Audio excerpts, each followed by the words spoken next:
Hello everybody, welcome back to the Brothers Grimdark, and today we've got something a little different. We have a army focus segment, and as you can tell from the shells behind me, today we're going to be focusing on Iyanden, my beloved. So, first question, glad you asked me. Why Iyanden?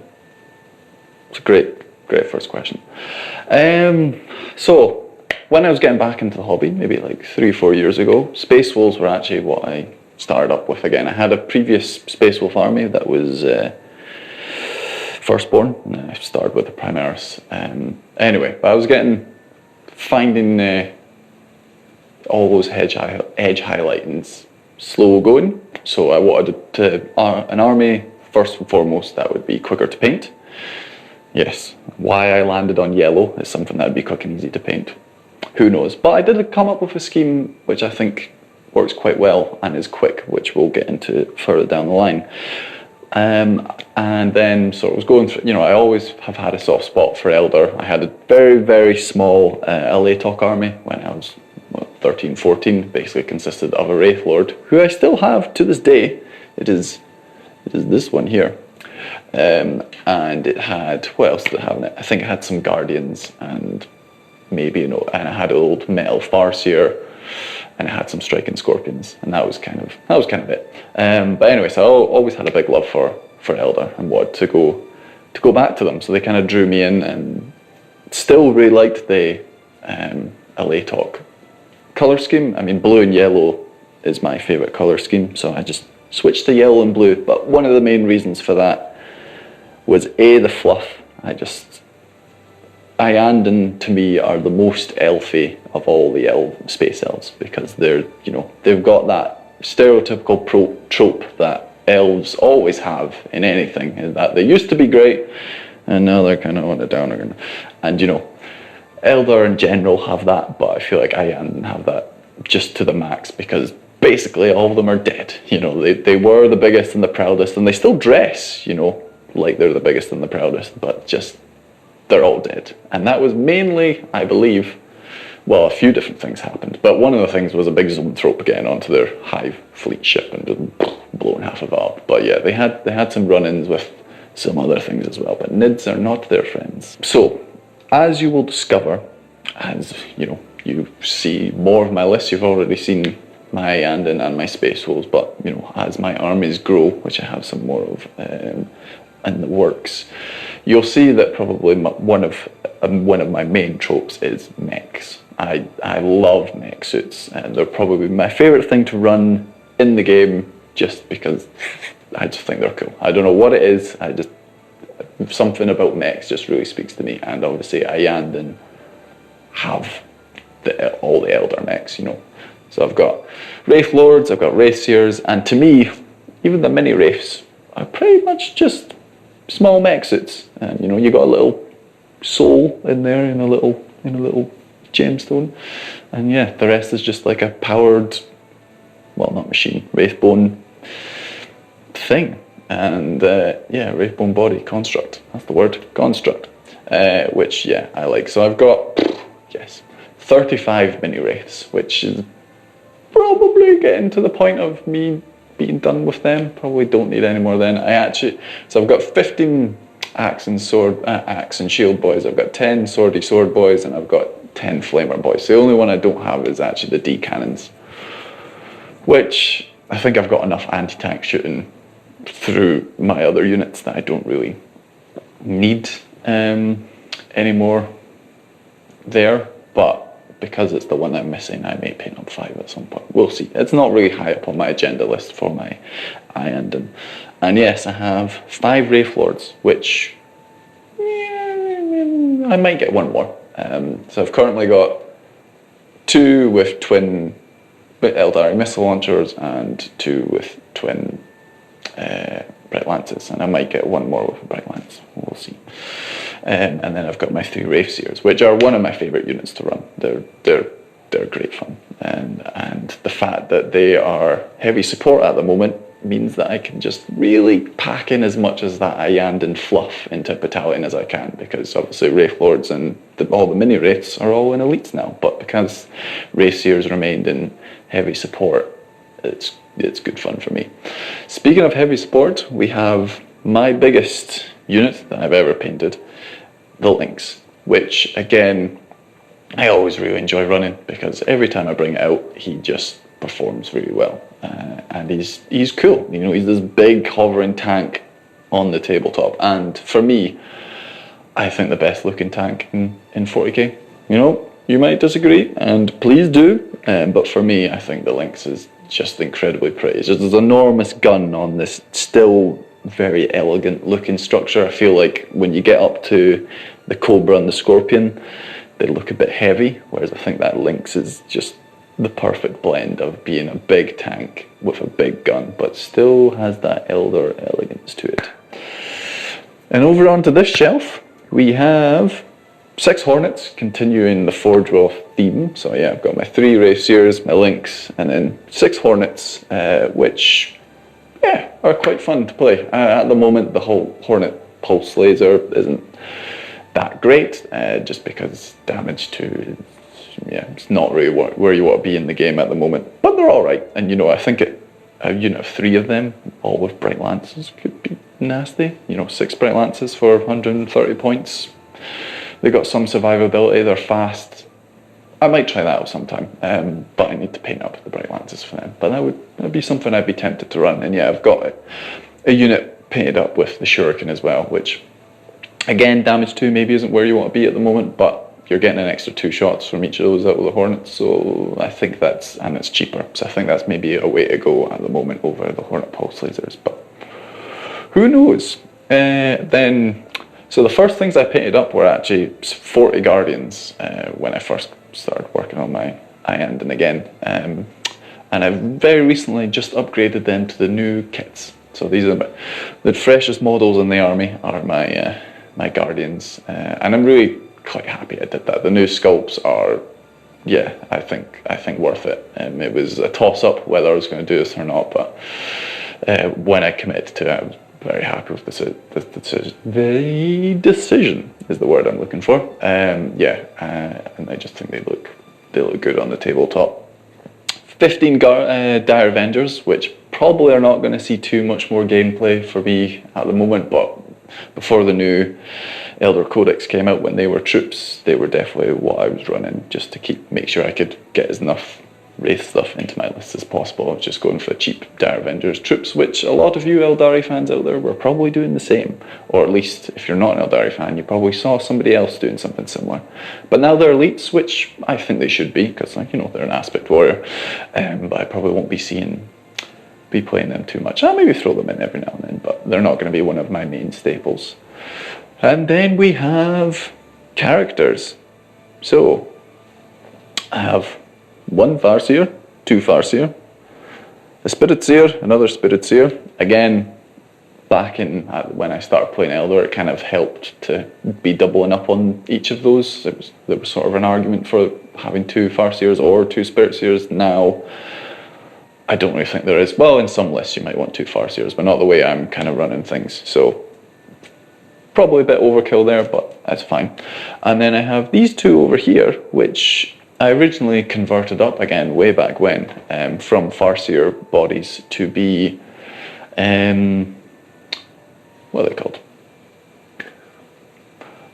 Bone Singers, which were, even when I painted them up, I think they were already in the Legendary at that point. But I wanted to paint them up anyway because I felt like Bone Singers in an Iyanden list is kind of fluffy. You know, they could be going around and healing stuff up. But nowadays, I will probably run them as a Warlock Conclave if I ever decide to run Warlocks. And then my second last character is currently the best painted model in my army, and it wasn't painted by me.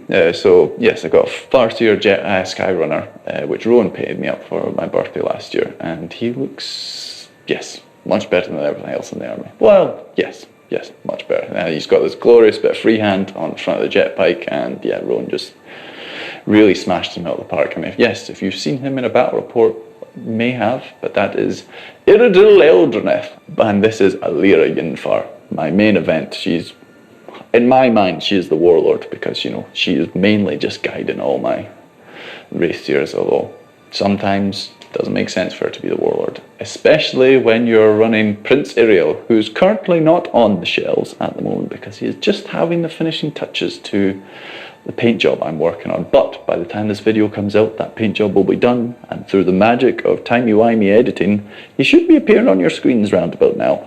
Yeah, so I'm really happy with this conversion that I did. One of my favourite things to do in the hobby is kit bash and convert, and Eldar don't always offer the best opportunities for that compared to some other factions, but for named characters you can really let loose. So I think there are like 9 kits used in that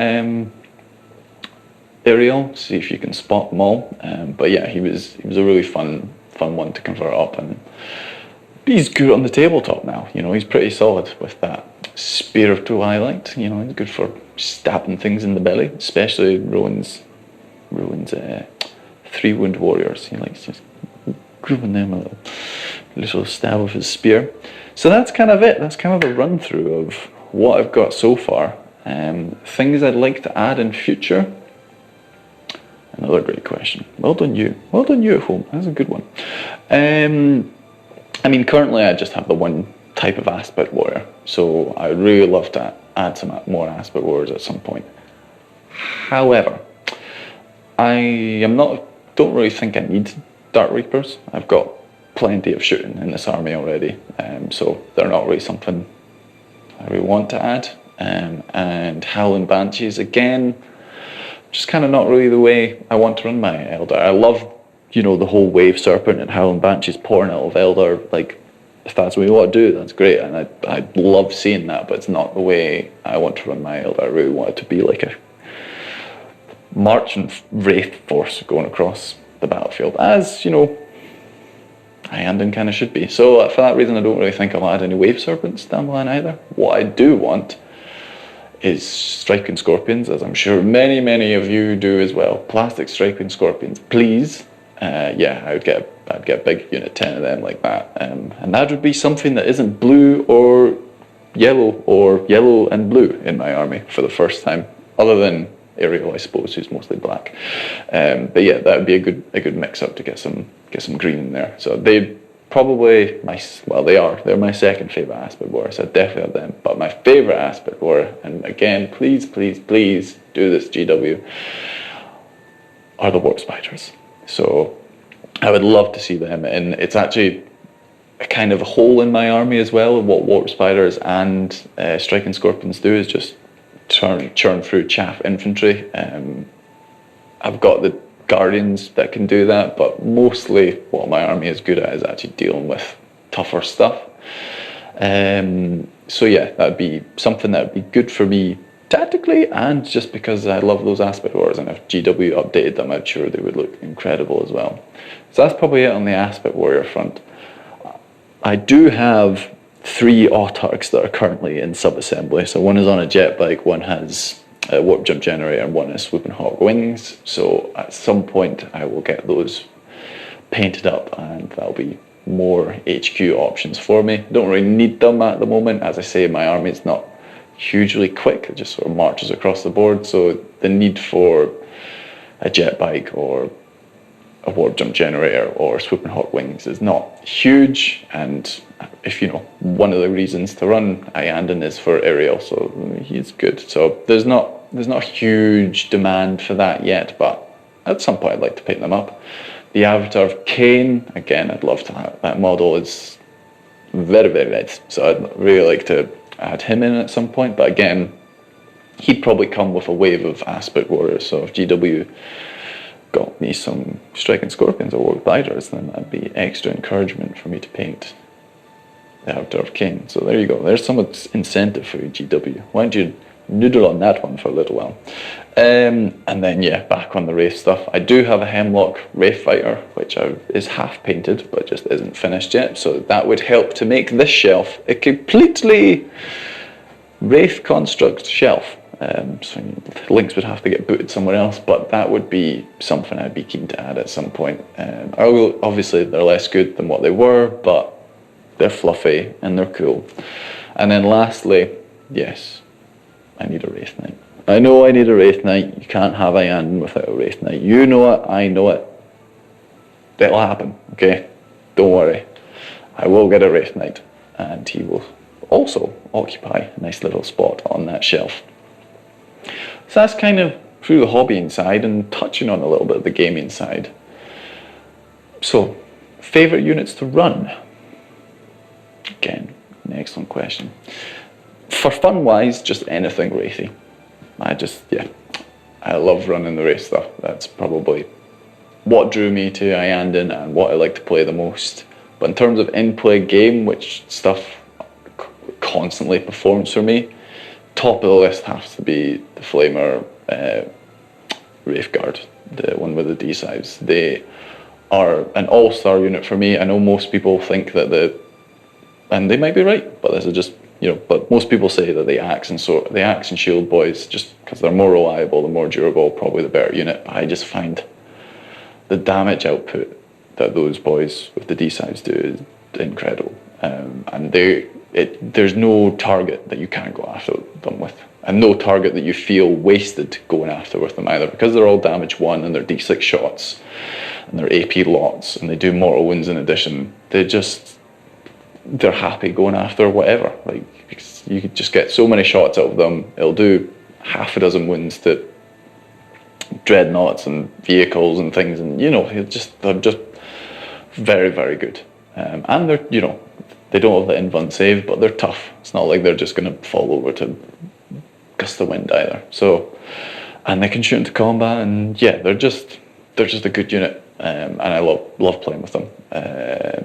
I love my Wraith Lords, especially now that swords are good. So I'm probably going to convert all my Wraith Lords to have swords on their person somewhere, whether it's on their hip or in their hand, just because, yeah, the sword should be a better option than the fist. And now that it is, I will probably be taking it in most games. The Wraith Seers, as I mentioned earlier, all-star unit for me, particularly with just if you can have any unit that's doing something in 3 phases, it's probably a good unit. So the fact that their move is 8, it's not slouchy, but that's okay. And the fact that they've got psychic, they've got shooting, and they've got combat output, yeah, they're good. They're really good. And the psychic ritual, that this aeldari specific one, is really good for them because it gets completed at the end of the psychic phase. So if you can get to an objective and do that, you complete it, and then you can still shoot with your D cannon and still potentially charge. Like, really, really powerful. So, and the fact that they just got the Wraith Construct keywords now that they are reducing damage 1, so that's a nice little update for them, reduce damage by 1. And the fact, as I say, that they stayed in heavy support, really, really nice for me, just because that way I can run 3 Wraith Lords, I can run 3 units of mini raids, and I can run 3 Wraith Seers, and not much else after that. But that for me is very it just feels good in my soul to be running so many wraiths. Yes, so that's kind of where we're at in this army focus. There's some tactics that we'll maybe get into in a later video once I start talking about some other things. That's a cat, everybody. So, on that note, it's goodbye from me, and it's goodbye from him. See you next time.